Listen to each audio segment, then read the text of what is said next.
Yang kedua, kiat untuk mempertahankan rumah tangga adalah anggota keluargamu, aset amal jariah dan kunci surgamu.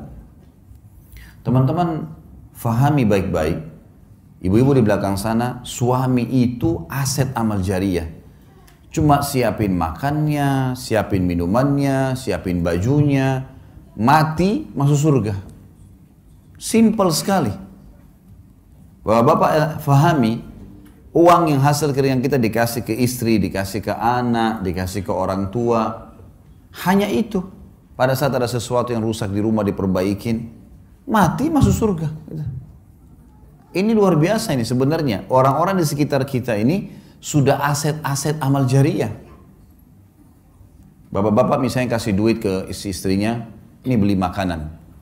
Dibuatlah, beli tempe, beli sayur, beli segala buat makanan.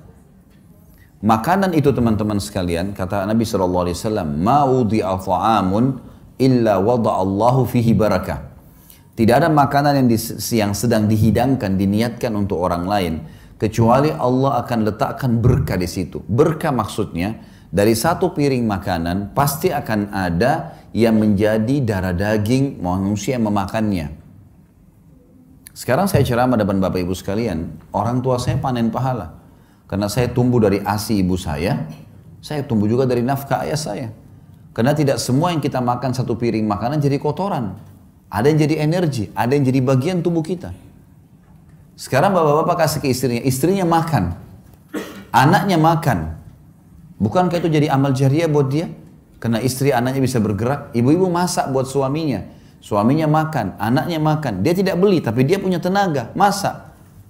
Lalu dimakan oleh suaminya. Bukankah itu jadi amal jariah buat dia? Amal jariah semua. Sampai pernah ada seorang sahabat dalam hadis riwayat Imam Muslim bertanya, "Ya Rasulullah, ayu islamin khair?" Perbuatan apa dalam Islam yang paling besar pahalanya setelah yang wajib-wajib? Kata Nabi SAW, "Tut'imut ta'am wa tusallimu ala man ta'rif wa man lam ta'rif." Engkau memberikan makan kepada siapa saja. Di sini masuk suami istri, anak, orang tua dan orang-orang lain, dan engkau memberikan salam kepada orang yang kau kenal dan kau tidak kenal. Jadi anggota keluarga kita tuh aset amal jariah.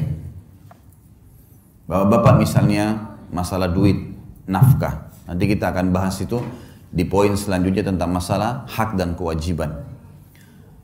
Kita disuruh berikan uang, hasil keringat kita. Nafkah itu sesuatu yang kalau tidak dikasih, roda kehidupan gak bisa jalan. Jadi ibu-ibu bisa beli makanan, air, makan, listrik, ya. Sesuatu yang memang harus ada. Kalau enggak, maka tidak berjalan roda kehidupan. Itu namanya nafkah. Kata Nabi SAW, dinar yang engkau keluarkan untuk fakir miskin, dinar yang engkau keluarkan untuk pembebasan budak, dinar yang engkau keluarkan untuk jihad di jalan Allah, dan dinar yang engkau keluarkan untuk istri anakmu jauh lebih besar pahalanya, mengalahkan pahala yang lain-lainnya di dalam rumah itu. Berarti bapak-bapak setiap bulan terima gaji atau ada pendapatan kasih ke istri anak, itu mengalahkan pahala sedekah untuk jihad, mengalahkan pahala sedekah untuk fakir miskin. Tapi bukan berarti hadis ini ibu-ibu misalnya bilang, nah itu kan ada hadis tadi, berarti semua gaji suami harus saya pegang. Bukan itu maksudnya ya. Karena kita bicara masalah nafkah ya. Nafkah itu yang kalau gaji suami 5 juta misal contoh, lalu suami yang bijak, saya melakukan hal itu pada istri saya, disusunlah kebutuhan rumah A, B, C, D, F, G, A sampai sekian. Oh ini contoh saja, contoh gaji saya 5 juta, oh ternyata kebutuhan rumah 4 juta. Ini 4 juta ya, nafkah rumah. Ini 500.000 bonus buat kamu karena kamu sudah bantu bersihin rumah segalanya. 500.000 yang sisa, suami punya hak mengelola. Jangan juga bapak-bapak ada yang, maaf kalau ada yang terjadi ini ya, jangan juga tidak punya kawam, dia bukan pemimpin, semua gaji dikasih istrinya, dia mau beli pulsa pun minta sama istrinya. Gimana caranya?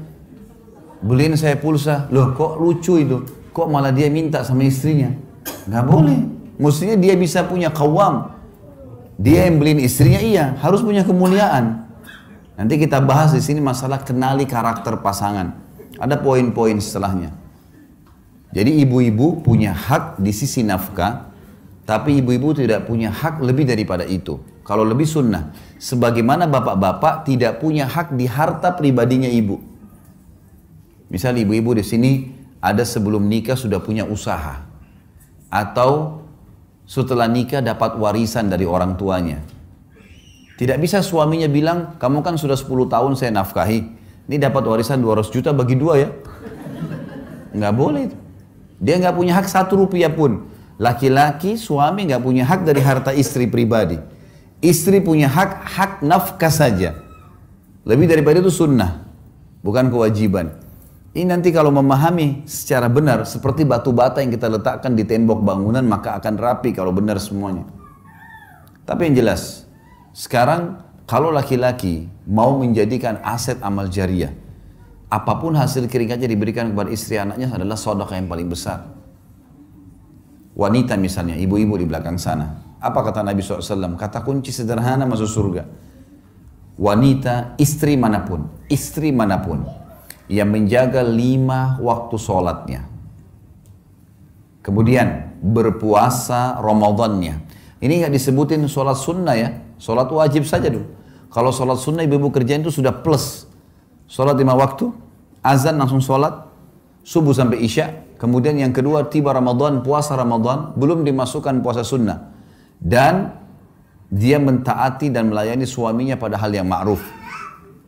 Ma'ruf ini maksudnya bukan melanggar agama. Kecuali pada saat dia meninggal, dia boleh masuk, dia boleh pilih 8 pintu surga yang mana dia mau masuk. Hanya 3 hal saja. Sederhana sekali kita bisa menjadikan rumah tangga kita sebagai aset amal jariah. Orang-orang ini nih, suami istri, orang tua, mati ya.